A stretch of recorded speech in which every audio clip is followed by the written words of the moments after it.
अस्सलाम वालेकुम स्टूडेंट्स, आज हम क्लास 9 की स्मार्ट स्टेटस के रिलेटेड मैथ की पेनिंग स्कीम को डिस्कस करेंगे। उसमें हमारे पास पेनिंग स्कीम है चैप्टर, ये हमारे पास चैप्टर 1 2 3 4 5 6 7 9 10 11 12 13 एक चैप्टर इसमें इंक्लूड नहीं है। इसमें हमारे पास पहला क्वेश्चन जो आएगा वो होगा हमारे पास एमसीक्यू।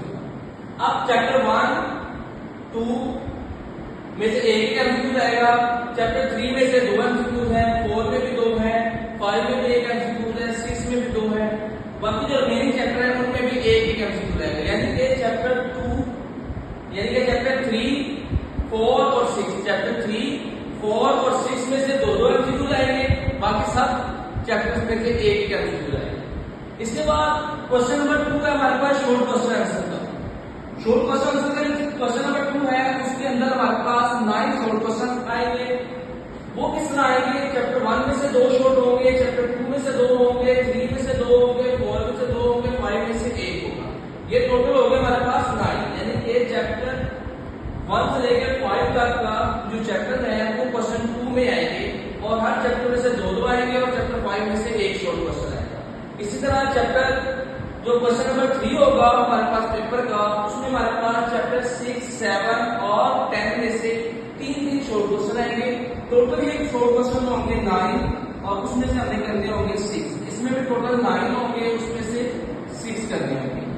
ठीक है, जो क्वेश्चन नंबर 4 होगा शॉर्ट क्वेश्चन आंसर का, वो आएगा चैप्टर 10 11 12 और 13। 10 11 और 13 में से 2 शॉर्ट क्वेश्चन आएंगे, लेकिन चैप्टर 12 जो है उसमें हमारे पास 3 शॉर्ट क्वेश्चन आएंगे। इस तरह हमारा शॉर्ट क्वेश्चन वाला जो पोर्शन है वो क्या हो जाएगा, कंप्लीट हो जाएगा। अब हम चलते हैं लॉन्ग क्वेश्चन की तरफ। चलिए, ये आ गया आपका लॉन्ग क्वेश्चन। जो पहला लॉन्ग क्वेश्चन है 5, उसके 2 पार्ट होंगे, 5A एंड 5B। तो एक लॉन्ग कंप्लीट होगा। अब 5A जो है वो चैप्टर 1 में से आएगा और 5B जो है वो चैप्टर 2 में से आएगा। इसी तरह दूसरा लॉन्ग क्वेश्चन होगा क्वेश्चन 6। क्वेश्चन 6 का A पार्ट चैप्टर 3 में से आएगा, B पार्ट चैप्टर 4 में से आएगा। और उसके बाद है क्वेश्चन 7। क्वेश्चन 7 का A पार्ट जो है चैप्टर 5 में से आएगा, B पार्ट जो है वो चैप्टर 6 में से आएगा। 3 लॉन्ग हो गए। इसके बाद चौथा लॉन्ग क्वेश्चन, ये तरह ध्यान से समझना है। चौथा लॉन्ग क्वेश्चन होगा क्वेश्चन A। उसका जो A पार्ट है ना, ये मैंने स्टार्ट लगाया, उसका A पार्ट है चैप्टर 7 में से आएगा या चैप्टर 10 में से आएगा। यानी क्वेश्चन 8 का जो A पार्ट है ना वो चैप्टर 7 में से आएगा या चैप्टर 10 में से आएगा। इसी तरह क्वेश्चन 8 का जो B पार्ट है वो चैप्टर 9 में से आएगा। ठीक है, क्वेश्चन 8 का A पार्ट चैप्टर 7 या 10 में से आएगा और B पार्ट चैप्टर 9 में से आएगा। अब चलते हैं क्वेश्चन 9 की तरफ। क्वेश्चन 9 का जो A पार्ट है वो चैप्टर 12 में से आएगा, कंफर्म है।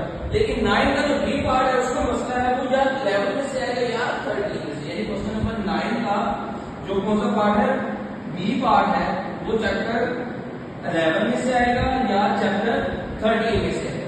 क्वेश्चन 9 का B पार्ट है वो 11 में से आएगा या 13 में से आएगा। ये लॉन्ग क्वेश्चन है। अब लास्ट पार्ट जो इम्पोर्टेंट है वो करके हम ये पेनिंग स्कीम आपको मतलब करते हैं। ये जो लॉन्ग क्वेश्चन है ना, ये जो पहले 3 है 5 6 7, इन तीनों में चॉइस है। 3 में से आपने कोई से 2 करनी है। और ये जो नीचे वाले 2 क्वेश्चन है ना 8 और 9, इसमें भी चॉइस है, इन दोनों में से कोई एक करना है। ये नहीं है कि आप पहले टोटल 5 में से 3 करना, ऐसा नहीं है। ये बात याद रखनी, पहले 3 में से 2 करने हैं और नेक्स्ट वाले 2 क्वेश्चन उनमें से एक करना है। ठीक है, ये थी हमारे पास आज क्लास 9 की पेनिंग स्कीम। आज के लिए इतने काफी है। Best of luck, good luck for exam. Allah Hafiz.